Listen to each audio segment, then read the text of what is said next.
नमस्कार, बहुत स्वागत है आपका। भगवान शिव सावन के महीने में 100 परिवार पृथ्वी लोक पर रहते हैं, शिवालय में रहते हैं और भक्त शिव जी को प्रसन्न कर अपनी मनोकामना उनसे कहते हैं और वो पूरी भी होती है। लेकिन शिव जी को कुछ ऐसी वस्तुएं हैं जो जरूर अर्पित करनी चाहिए। शिव को सबसे प्रिय महीना श्रावण का महीना है और इस महीने में भगवान शिव को कुछ ऐसी वस्तुएं हैं जो आप जरूर अर्पित करें। शिव देंगे वरदान, लेकिन कुछ ऐसी वस्तुएं हैं जो भूलकर भी अर्पित ना करें जाती है। शिव पुराण की विदेश्वर संहिता में लिखा है कि श्रावण मास में कर्क राशि में सूर्य के होने पर भगवान शिव के साथ अंबिका का पूजन करें। वे संपूर्ण मनोवांछित भोगों और फलों को देने वाली हैं और संपन्नता, स्वास्थ्य, प्रगति की इच्छा रखने वाले लोगों को मां अंबिका की पूजा जरूर करनी चाहिए श्रावण माह में। पान का पत्ता सकारात्मक ऊर्जा को बढ़ाने वाला और नकारात्मक ऊर्जा को दूर भगाने वाला माना जाता है। भगवान शिव को पान बहुत प्रिय है और सावन के महीने में भगवान शिव को पान चढ़ाने से हर तरह की मनोकामना पूर्ण होती है। और शिव जी को अर्पित किए जाने वाले पान में सिर्फ आप कत्था, गुलकंद, सौंफ, नारियल का बुरादा, पान की जो गुलाब की पंखुड़ी है उसको डालेंगे और शिव जी की विधिवत पूजन करने के बाद अंत में पान अर्पित करेंगे। अगर मान लेते हैं आप पान इस तरह से नहीं बना पा रहे, तब सिंपल तरीके से आप क्या कीजिएगा, एक पान का पत्ता लें, इस पर लौंग, इलायची, मिश्री के दाने आप रख कर शिवलिंग पर अर्पित कर दें, शिव जी को अर्पित कर दें, तो शिव होंगे प्रसन्न और देंगे वरदान। यह है सिंपल तरीका शिव जी को पान अर्पित करने का। देखिए, पान की भी महिमा है। पान के पत्ते के ठीक ऊपरी हिस्से पर इंद्र और शुक्रदेव विराजमान है। मध्य हिस्से में माँ सरस्वती है और माँ महालक्ष्मी इस पत्ते के बिल्कुल नीचे वाले हिस्से पर बैठी हैं, जो अंत में तिकोना आकार लेता है। तो ज्येष्ठा लक्ष्मी पान के पत्ते के जुड़े हुए भाग पर बैठी हैं और वह भाग है जो पत्ते को दो हिस्सों को एक नली से जोड़ता है। विश्व के पालनहार भगवान शिव पान के पत्ते के भीतर वास करते हैं और भगवान शिव एवं कामदेव जी इस स्थान पर पत्ते के बाहरी हिस्से पर हैं। माँ पार्वती जो मंगला देवी हैं, पान के पत्ते के बाईं ओर और भूमि देवी पान के पत्ते के दाहिने ओर विराजमान हैं। भगवान सूर्य नारायण पान के पत्ते के सभी जगह पर उपस्थित रहते हैं। तो पान के पत्ते अगर आप शिव जी को अर्पित कर दें, समस्त मनोकामनाएं पूर्ण हो जाती है। अब शिव सत्य है, शिव समर्पण है, त्याग है, परिभाषित होने से परे है और शास्त्रों में कहा गया है कि जिस तरह सत्य और शक्ति एक दूसरे के बगैर अधूरे हैं, जिस तरह आत्मा और मन के बगैर शरीर जागृत नहीं हो सकता, उसी प्रकार शिव और पार्वती जी एक दूसरे के बगैर कल्पना नहीं की जा सकती। तो श्रावण माह एक ऐसा अवसर है जब आप अपने अंतर्निहित सत्य स्वरूप शिव और ऊर्जा के रूप में विद्यमान शक्ति को एकाकार कर सकते हैं। तो चलिए जानते हैं शिवलिंग पर क्या अर्पित करके आप किस मनोकामना को पूरी कर सकते हैं। शिवलिंग पर दूध अर्पित करने से आरोग्य की प्राप्ति होती है, यानी आपका स्वास्थ्य अच्छा रहता है। अगर आप दही अर्पित करते हैं तो जीवन में खुशियाँ, हर्ष, उल्लास की प्राप्ति होती है, यानी कि आपका शुक्र बेहतर होता है और भौतिक सुख साधन आपके जीवन में बढ़ जाता है। अगर आप शिवलिंग पर घी अर्पित करते हैं तो आपका तेज बढ़ता है, आपके हर जगह आपका सम्मान बढ़ता है और संतान की प्राप्ति होती है, संतान तरक्की करता है। अगर आप शहद अर्पित करें तो आपकी सौंदर्य, आपका खूबसूरती बढ़ता है, आपकी जो वाणी में मिठास है वो बनी रहती है, समाज में आपकी लोकप्रियता बढ़ती चली जाती है। अगर आप चाहते हैं कि जीवन में खूब सुख, समृद्धि, ऐश्वर्य की प्राप्ति होती रहे तो शिवलिंग पर शक्कर या फिर गुड़ की डली अर्पित करें। ऐसा करने से जीवन में सुख और धन की कमी कभी नहीं होती, चाहे आप कैसी भी स्थिति में हो। शिवलिंग पर अगर श्रावण माह में आप इत्र अर्पित करते हैं तो धर्म की प्राप्ति होती है। इत्र अर्पित करने से जीवन में उमंग बढ़ता है, खुशियाँ आती है। और अगर सुगंधित तेल अर्पित करें तो धन धान्य की वृद्धि होती है, भौतिक सुख बढ़ते हैं। चंदन अर्पित करने से समाज में यश, मान, सम्मान बढ़ता ही चला जाता है। वैसे तो भगवान शिव की पूजा में सबसे ज़्यादा भांग, धतूरा, दूध, चंदन और भस्म अर्पित करने का विधान है। भगवान शिव को बैरागी भी कहा जाता है और शिवलिंग में आम जीवन में जो इस्तेमाल चीज़ें होती है ना, उसको नहीं चढ़ाया जाता। तो चलिए हम जानते हैं वो कौन सी चीजें हैं जो बिल्कुल भी इस्तेमाल नहीं करना है। शंख से भूलकर भी शिव जी को जल मत अर्पित कीजिए।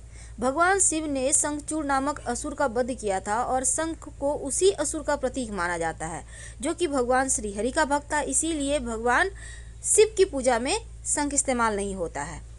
चावल टूटा फूटा हुआ बिल्कुल भी इस्तेमाल ना करें शिव की पूजा में। पहले से आप चुनकर रख लें, एकदम साबुत होना चाहिए। और शास्त्रों में लिखा है टूटा हुआ चावल अशुद्ध होता है। तुलसी के पत्ते, शिव जी की पूजा में तुलसी के पत्ते अर्पित नहीं किए जाते क्योंकि भगवान विष्णु ने तुलसी को पत्नी के रूप में स्वीकार किया है। हल्दी स्त्रीलिंग है और शिवलिंग पर कभी भी हल्दी नहीं अर्पित की जाती क्योंकि हल्दी मांगलिक चीज़ों में यूज होता है। सिंदूर, सिंदूर को भी कुमकुम सिंदूर जो सौभाग्य का प्रतीक है और शिव जी बैरागी हैं, इसीलिए शिव जी को कुमकुम अर्पित नहीं किए जाते। नारियल का पानी, देखिए नारियल तो आप चढ़ा सकते हैं लेकिन फोड़कर पानी अर्पित नहीं करना है। और ना ही अगर आप व्रत रखते हैं तो आप जो शिवलिंग पर चीज़ें चढ़ाई है उसको तो नहीं खाना है। और अगर राहु केतु परेशान करे तो शिवलिंग पर आप 2 लौंग अर्पित करें। ऐसा करने से राहु केतु की समस्या से मुक्ति मिल जाती है।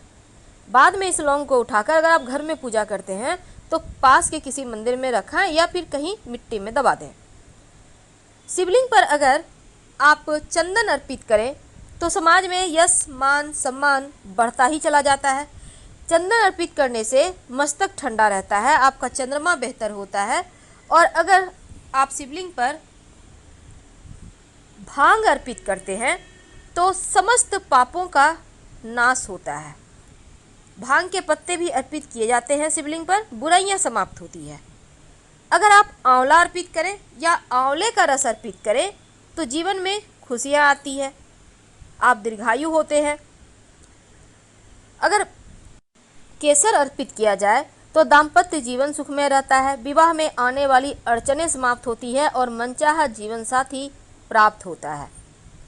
गन्ने का रस अर्पित करने से शिवलिंग पर आपके जीवन में मिठास बढ़ती है, सुखों की प्राप्ति होती है और परिवार के सदस्यों के मध्य प्रेम भी बना रहता है।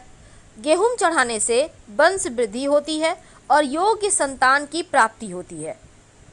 1 मुट्ठी गेहूं अर्पित किया जा सकता है। शिवलिंग पर अगर आप चावल अर्पित करते हैं, 1 भी दाना अर्पित कर दें तो जीवन में धन सुख समृद्धि की कमी कभी नहीं होगी। अगर काला तिल अर्पित करें तो समस्त पापों का, बीमारियों का नाश होता है। शिवलिंग पर अगर आप बेलपत्र अर्पित करें जो कि शिव जी को सबसे प्रिय है तो सभी संकट दूर होते हैं। बेलपत्र 5 जगह अर्पित किए जाते हैं, गणेश जी को, शिव जी को, जलाधारी पर और नंदी महाराज को और शिव जी के माथे पर। अगर आप समी के पत्ते अर्पित करते हैं तो जीवन में बस ये समझ लें कि स्वर्ण दान के इतना पुण्य मिलता है और किसी चीज़ की कभी कमी रहती ही नहीं।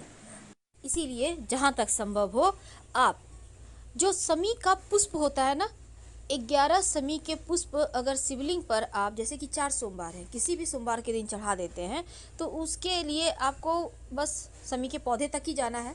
हालांकि ये मार्केट में खरीद के नहीं मिलता, आपको किसी पौधे को देख कर रखना है और वहीं से तोड़कर अर्पित करना है। समी का पुष्प अर्पित करने से शिव जी अति प्रसन्न होते हैं। वैसे पत्ते से भी आप काम चला सकते हैं। और जौ अर्पित करने से तो सांसारिक सुखों की प्राप्ति होती है।